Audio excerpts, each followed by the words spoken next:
भक्तजनों, माताओं, बहनों, सादर जय श्री कृष्ण। हमारे YouTube चैनल में आप सभी का बहुत बहुत स्वागत है। मैं हूं आपके साथ आचार्य धर्मेंद्र शास्त्री। आज हम आपको कामिका एकादशी की दिव्य और ज्ञानमयी कथा सुनाने जा रहे हैं। प्रत्येक वर्ष में 24 एकादशी आती है और जिस साल अधिक मास आता है उस वर्ष 26 एकादशी आएगी और प्रत्येक माह में 2 बार एकादशी आती है, कृष्ण पक्ष में तथा शुक्ल पक्ष में। दोनों एकादशी का अपना अपना अलग अलग महत्व माना गया है। एकादशी सबसे बड़ा व्रत होता है और भगवान लक्ष्मी नारायण को यदि आप प्रसन्न करना चाहते हैं और अपने जन्म जन्मांतर के पाप दोषों को शमन करना चाहते हैं, उनको नष्ट करना चाहते हैं, तो आपको एकादशी का व्रत करना चाहिए। एकादशी का व्रत महान पुण्यदायी माना गया है। इस बार श्रावण माह के कृष्ण पक्ष की जो कामिका एकादशी है वो 16 जुलाई 2020 को है और इस दिन एकादशी का व्रत सभी को करना चाहिए। श्रावण माह की जो एकादशी होती है वो सबसे महत्वपूर्ण एकादशी मानी जाती है और एकादशी तिथि का जो प्रारंभ होगा वो 15 जुलाई की रात को 10:20 पर एकादशी तिथि प्रारंभ हो जाएगी, जो कि 16 जुलाई को रात को 11:40 तक एकादशी तिथि रहेगी। तो आपको 16 जुलाई के दिन, चूंकि उदय व्यापिनी एकादशी तिथि है, इसलिए 16 जुलाई को ही आपको एकादशी का व्रत करना चाहिए तथा इस व्रत का जो पारणा है यानी व्रत खोलने का जो समय रहेगा वो 17 जुलाई की सुबह 5:42 से 9 बजे तक व्रत के पारणा का समय रहेगा। इस दौरान आपको व्रत का पारणा करना चाहिए। तो यदि आप एकादशी का व्रत करने जा रहे हैं तो आपको दशमी तिथि यानी 15 जुलाई से ही एकादशी का नियम पालन प्रारंभ करना होगा। दशमी तिथि के दिन एक समय भोजन करना चाहिए। चावल का उस दिन सेवन बिल्कुल नहीं करना चाहिए, क्योंकि दशमी और एकादशी दोनों दिन चावल छोड़ कर ही भोजन करना चाहिए तथा आपको दशमी तिथि के दिन बिना प्याज लहसुन के शुद्ध और सात्विक भोजन करना होगा। और एकादशी तिथि को यानी 16 जुलाई को आपको ब्रह्म मुहूर्त में उठना है और स्नान करना है, शुद्ध वस्त्र धारण करना है, धुले हुए वस्त्र पहन करके और आपके बिना धुले वस्त्रों को तथा बिस्तर जिस पर सोए हैं उसको बिना स्पर्श किए आपको पूजन अर्चन भगवान का करना है। उसके बाद संकल्प करना है एकादशी का। हाथ में जल और तुलसी पत्र रख करके इस प्रकार आपको हाथ रख करके बोलना है कि आज मैं श्रावण माह के कृष्ण पक्ष की कामिका एकादशी का व्रत करने जा रहा हूं या करने जा रही हूं। भगवान लक्ष्मी नारायण मेरे इस व्रत को सफल करे तथा हमारे जीवन में सुख शांति समृद्धि का वास हो। और आपको पूरे दिन एकादशी का व्रत करना है। एकादशी व्रत में सबसे महत्वपूर्ण बात यह है कि एकादशी के दिन अन्न का सेवन बिल्कुल नहीं करना चाहिए, यानी अन्न का पूरी तरह त्याग कर देना चाहिए। इस दिन केवल फलाहार किया जा सकता है और सबसे उत्तम फलाहार यदि कोई है तो वो दूध और दूध से बनी वस्तुएं तथा फल। इसके अलावा अन्य कोई भी फलाहार उत्तम नहीं माना गया है। इसके अलावा एकादशी तिथि के दिन चावल का पूरी तरह से त्याग करना चाहिए, यानी चावल का त्याग तो आपको दशमी से ही करना होगा, लेकिन एकादशी के दिन चावल का बिल्कुल भी उपयोग नहीं करना चाहिए तथा एकादशी के दिन शरीर के कोई भी अंग के बाल नहीं कटवाना चाहिए, जैसे दाढ़ी कटिंग या सेविंग उस दिन बिल्कुल नहीं करना चाहिए। एकादशी को झूठ नहीं बोलना चाहिए, एकादशी को क्रोध नहीं करना चाहिए, एकादशी को वाद विवाद नहीं करना चाहिए, एकादशी तिथि को आपको किसी भी पेड़ पौधे को नहीं काटना चाहिए तथा एकादशी के दिन तुलसी पत्र भी नहीं तोड़ना चाहिए। तुलसी पत्र के बिना एकादशी का व्रत अधूरा माना जाता है। तो यदि आप एकादशी व्रत करने जा रहे हैं तो आपको एक दिन पहले ही तुलसी पत्र तोड़ करके रख लेना चाहिए तथा पूरे दिन पूरी श्रद्धा और निष्ठा के साथ में व्रत करना चाहिए। शाम को आपको जो है भगवान का भजन कीर्तन करते हुए पूरी रात जागरण करना चाहिए। एकादशी व्रत में रात्रि जागरण का अत्यधिक महत्व होता है तथा एकादशी के दिन गलती से भी घर में प्याज लहसुन का उपयोग नहीं करना चाहिए। यदि आप फलाहार बनाते हैं तो उसमें आपको हल्दी का उपयोग बिल्कुल नहीं करना चाहिए, क्योंकि हल्दी का उपयोग करने से एकादशी का व्रत भंग हो जाएगा। इसके अलावा एकादशी व्रत में पान का सेवन यानी पान खाना वर्जित माना जाता है। पान खाने से एकादशी का व्रत टूट जाता है। इसके साथ ही एकादशी में आप जल पी सकते हैं, फल ले सकते हैं, दूध से बनी वस्तुएं या दूध का सेवन कर सकते हैं, चाय पी सकते हैं, कॉफी पी सकते हैं। इन वस्तुओं का सेवन आप एकादशी व्रत में कर सकते हैं, इसमें कोई दोष नहीं है। पूरे दिन अच्छी प्रकार से भगवान का स्मरण करते हुए, भगवान का ध्यान करते हुए, भगवान का भजन करते हुए गीता पाठ करना चाहिए तथा गोपाल सहस्त्रनाम इत्यादि भगवान के जो है स्तोत्रों का पाठ करना चाहिए और एकादशी के दिव्य कथा को सुनना चाहिए। और जो मनुष्य एकादशी का व्रत करता है उसके लिए पारणा का अत्यंत महत्व होता है। पारणा का अर्थ होता है एकादशी जिस दिन व्रत करते हैं उसके ठीक अगले दिन सूर्योदय से लेकर के 9 बजे के पहले पहले आपको व्रत का पारणा करना चाहिए। यानी 17 जुलाई को सुबह 5:42 से लेकर के 9 बजे के बीच में आपको व्रत का पारणा संपन्न करना होगा। पारणा का अर्थ होता है भगवान को व्रत का समर्पण करना। तो इस एकादशी की दिव्य कथा जो धर्म ग्रंथों और पुराणों में बताई गई है वह इस प्रकार है। बोलिए लक्ष्मी नारायण भगवान की जय, श्री वृंदावन बिहारी लाल की जय, गोपाल कृष्ण भगवान की जय, श्री गिरिराज धरण की जय, गोवर्धननाथ भगवान की जय, श्री वल्लभाधीश की जय, गुसाई जी महाराज की जय। सच्चिदानंद रूपाय विश्वोत्पत्त्यादि हेतवे तापत्रय विनाशाय श्री कृष्णाय वयं नमः।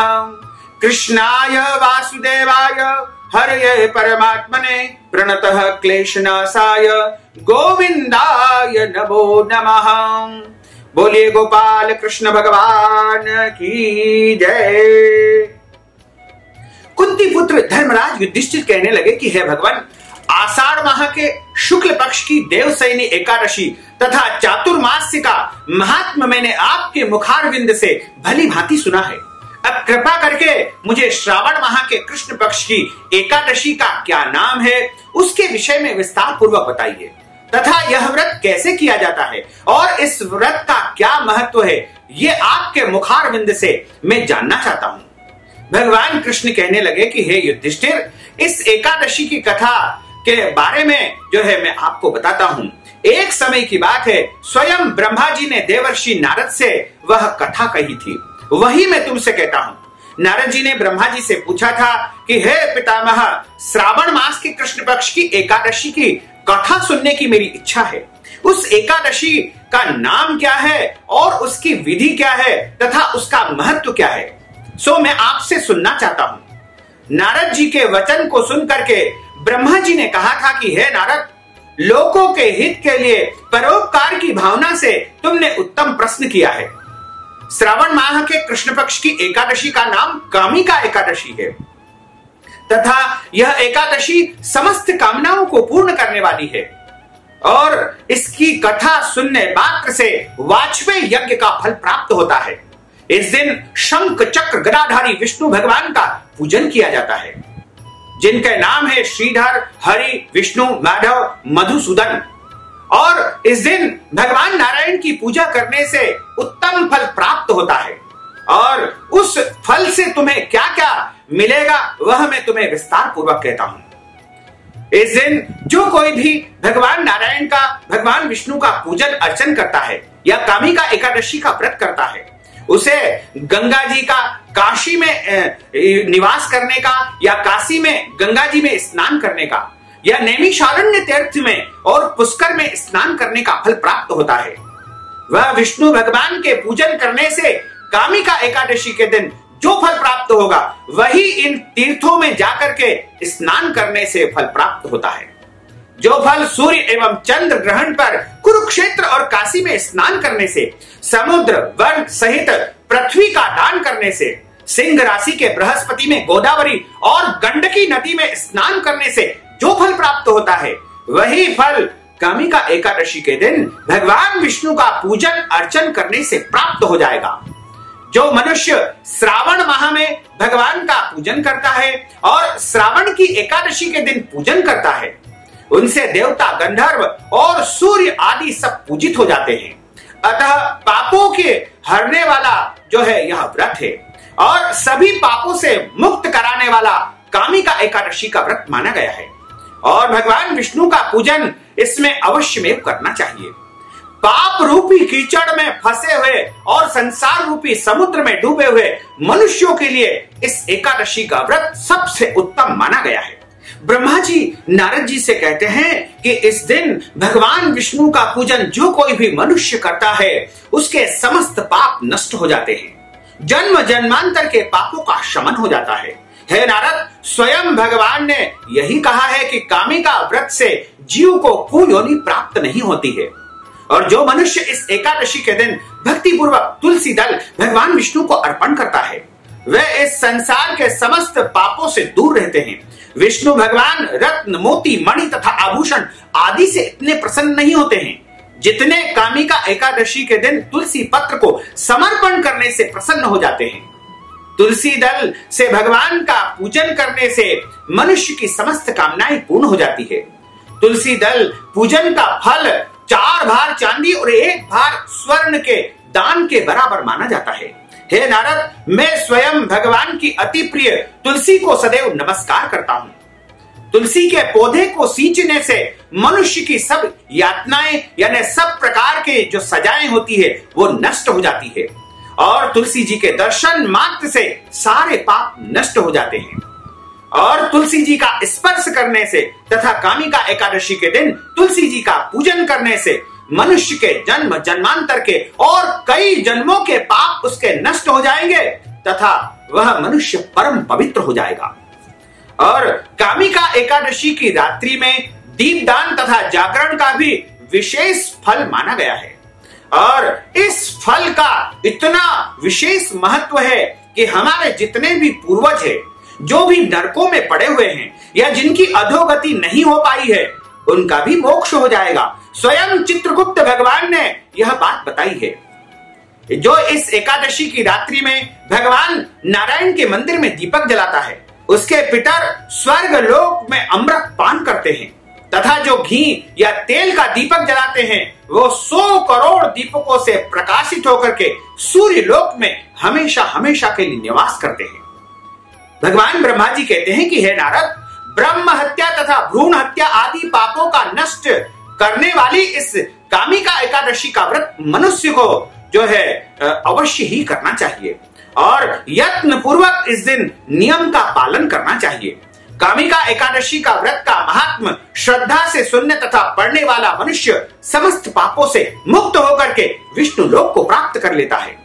कामिका एकादशी श्रावण माह के कृष्ण पक्ष की एकादशी के दिन मनाई जाती है और कामिका एकादशी के दिन भगवान विष्णु की आराधना और पूजा का सर्वश्रेष्ठ पुण्य प्राप्त होता है और इस पुण्य से जीवात्मा को सारे पापों से मुक्ति प्राप्त करने का अवसर मिलता है। तो यदि आप अपने जीवन के समस्त दोषों को, समस्त पापों को निवारण करना चाहते हैं तथा नारायण की अद्भुत कृपा प्राप्त करना चाहते हैं तो आपको कामिका एकादशी के दिन भगवान का पूजन अर्चन करके कामिका एकादशी का व्रत करना चाहिए। कामिका एकादशी सभी कष्टों का निवारण करने वाली है और मनवांछित फल प्रदान करने वाली होती है। कामिका एकादशी को श्री हरि विष्णु का उत्तम व्रत कहा गया है। कहा जाता है कि इस एकादशी की कथा का जो कोई भी श्रवण करता है उसके सारे पाप नष्ट हो जाते हैं। और इस एकादशी का व्रत सबसे पहले राजा दिलीप और वशिष्ठ मुनि के द्वारा किया गया था और उनसे जो है यह कथा प्राप्त हुई है। और इस कथा के अनुसार प्राचीन समय की बात है, एक गांव में एक ठाकुर थे और ठाकुर चूंकि बड़े ही क्रोधी स्वभाव के थे और उनका स्वभाव था लड़ाई झगड़ा करना। गांव में उनसे सबसे लड़ाई झगड़ा उनका निरंतर चलता रहता था। एक दिन की बात है, ब्राह्मण के साथ में उनका झगड़ा हो गया, ब्राह्मण के साथ विवाद हो गया। लड़ाई इतनी बढ़ गई कि ठाकुर ने क्रोध में आकर के उन ब्राह्मण का जो है क्रोध में आकर के वध कर दिया, यानी उनकी हत्या ठाकुर के द्वारा हो गई। और ठाकुर के द्वारा जब ब्राह्मण की हत्या हो गई तो उस ठाकुर को ब्रह्म हत्या का पाप लग गया और चूंकि ब्राह्मण को मारने से ब्रह्म हत्या का पाप लग जाता है, अतः अपने अपराध की क्षमा याचना के लिए उसने जो है ब्राह्मणों को बुलाया। गांव के सभी ब्राह्मणों को जो है उसने कहा कि मेरे द्वारा गलती से ब्राह्मण की हत्या हो गई है और मेरे इस अपराध का मैं प्रायश्चित करना चाहता हूं, अतः कृपा करके आप मुझे कोई उत्तम उपाय बताइए। क्योंकि उस ब्राह्मणों को जो है सबको गुस्सा आ रहा था, कि इस ठाकुर ने एक ब्राह्मण का वध कर दिया है, उसकी हत्या कर दी है, फिर हम इस ठाकुर को ब्रह्म हत्या से बचने का उपाय क्यों बताएं? अतः सारे ब्राह्मणों ने, पंडितों ने उसके यहां आने से मना कर दिया और ब्रह्म हत्या का दोषी वह ठाकुर जो है सभी ब्राह्मणों को बुला करके भोजन करवाने की इच्छा रखता था, लेकिन किसी ने भी उसके यहां आने का जो है निमंत्रण स्वीकार नहीं किया और अंततः वह चिंतित हो गया और वह ठाकुर एक जंगल में जाकर के मुनि के आश्रम पहुंचता है और उन मुनि को प्रणाम करता है और प्रणाम करके उनसे पूछता है कि हे संत, आप तो अंतर्यामी हैं, आप तो ज्ञानी हैं, आप विद्वान हैं, कृपा करके मेरे एक निवेदन को आप स्वीकार कर लीजिए। मेरे द्वारा गलती से एक ब्राह्मण का वध हो गया है, अतः मुझे ब्रह्म हत्या का दोष लग चुका है। तो आपसे मेरा निवेदन है कि ब्रह्म हत्या के पापों से कैसे मैं मुक्त हो सकता हूं, क्योंकि ब्रह्म हत्या से बढ़ करके कोई भी पाप नहीं होता है। अतः आप ब्रह्म हत्या से निवारण का कोई दोष प्रायश्चित करने का उपाय मुझे बताइए। मुनि ने कहा कि आप श्रावण माह के कृष्ण पक्ष की एकादशी का व्रत करो तथा उस दिन भगवान का पूजन अर्चन करो और रात्रि के समय जागरण करो। इससे तुम्हारा जो है ब्रह्म हत्या का सारा पाप दोष समाप्त हो जाएगा और अगले दिन स्वयं नारायण तुम्हारे स्वप्न में आकर के तुम्हारे दोषों से तुम्हें जो है क्षमा कर देंगे। तो ठाकुर ने मुनि की आज्ञा के अनुसार श्रावण माह के कृष्ण पक्ष की एकादशी का व्रत किया और विधिवत उसने व्रत किया और इस व्रत के प्रताप से उसने जो है अगले दिन भगवान उसके स्वप्न में आ गए और उसके ब्रह्म हत्या के दोष को क्षमा कर दिया। इस प्रकार मनुष्य के जन्म जन्मांतर के पाप दोष नष्ट करने के लिए कामिका एकादशी का व्रत उत्तम माना गया है। जो मनुष्य पूरी श्रद्धा के साथ में इस व्रत को करता है, निश्चय ही उसके मनोरथ सफल हो जाते हैं और जन्म जन्मांतर तक उसको पाप दोषों से मुक्ति मिल जाती है। बोलिए लक्ष्मी नारायण भगवान की जय, श्री वृंदावन बिहारी लाल की जय।